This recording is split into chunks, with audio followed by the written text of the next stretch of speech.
30 और 31 जुलाई 2024 की आधी रात को ईरान की राजधानी तेहरान में ईरानी सेना के एक फ्लैट में हमला होता है।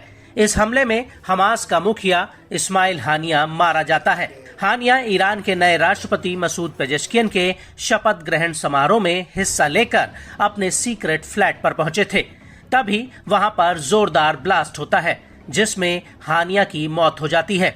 ईरान इस हत्या का आरोप इजराइल पर लगाता है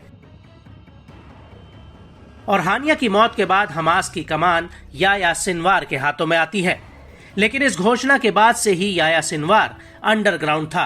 किसी को नहीं पता था कि सिनवार कहां छिपा है। लेकिन 16 अक्टूबर 2024 को गाजा के राफा में आईडीएफ के जवानों की हमास के कुछ लड़ाकों के साथ मुठभेड़ हो जाती है और आईडीएफ इन लड़ाकों को ढेर कर देती है। लेकिन उस वक्त एक इजरायली सैनिक को एक शव पर शक होता है कि ये हमास का मुखिया याह्या सिनवार है।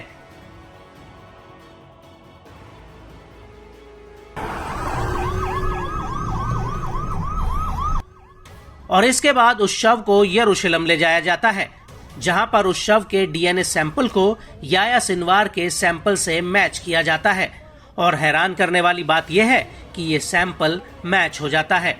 और इसके बाद 17 अक्टूबर 2024 को इजरायली आर्मी रेडियो सिनवार की मौत की घोषणा कर देता है।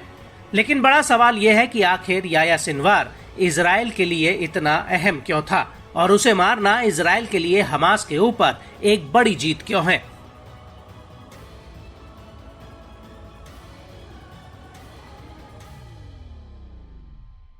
तो आपको बता दें कि याह्या सिनवार की उम्र 62 साल की थी और उसने अपनी जिंदगी का 20 साल से ज्यादा का समय इजरायली जेल में काटा था।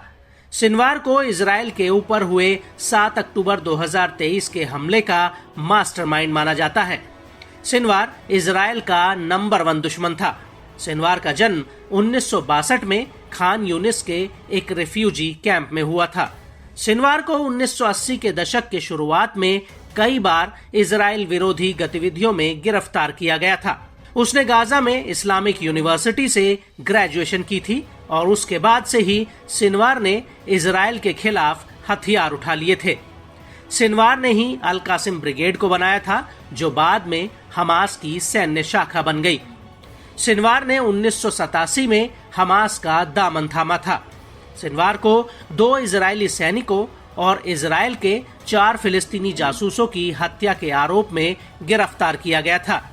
सिनवार ने इजराइल की जेल में करीब 23 साल गुजारे। उसने इजरायली भाषा हिब्रू सीखी। इसके अलावा उसे इजराइल की राजनीतिक और घरेलू राजनीति का अच्छा खासा ज्ञान हो गया था।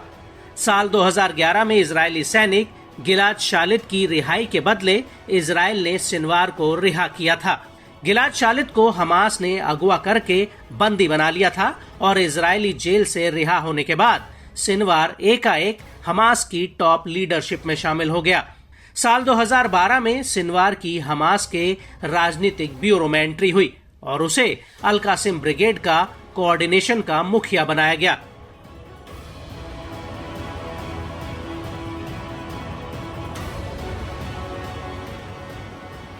बड़ी बात यह है कि साल 2014 में 7 हफ्ते तक चले इजराइल हमास युद्ध में सिनवार ने अहम भूमिका अदा की थी और उसके बाद से ही अमेरिका ने उसे अंतर्राष्ट्रीय आतंकी घोषित कर दिया था। और साल 2017 में सिनवार गाजा में हमास का मुखिया बन गया, क्योंकि इस्माइल हानिया को हमास के राजनीतिक ब्यूरो का मुखिया चुन लिया गया था।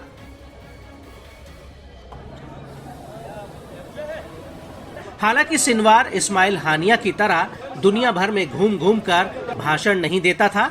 वो 7 अक्टूबर के बाद से ही आईडीएफ के रेडार पर चढ़ा हुआ था।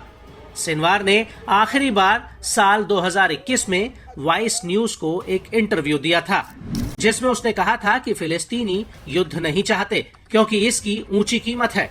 वो सफेद झंडा भी नहीं फहराएंगे। लंबे वक्त से हमने शांतिपूर्ण और लोकप्रिय प्रतिरोध की कोशिश की। हमने दुनिया, आजाद लोगों और अंतर्राष्ट्रीय संस्थाओं से उम्मीद की थी कि वो हमारे लोगों के साथ खड़े होंगे और इजराइल को हमारे लोगों के साथ अपराध और नरसंहार करने से रोकेंगे। दुर्भाग्यवश दुनिया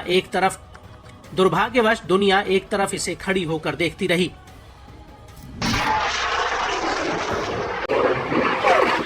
वॉइस न्यूज ने जब सिनवार से पूछा कि हमास जो रॉकेट फायर करता है वो इजराइल में नागरिक ठिकानों पर भी गिरते हैं, तो सिनवार ने इसका जवाब देते हुए कहा कि क्या दुनिया हमसे ये उम्मीद करती है कि जब हमें मारा जा रहा हो तो हम अच्छा व्यवहार करें और बिना कोई शोर मचाए हमें मार दिया जाए।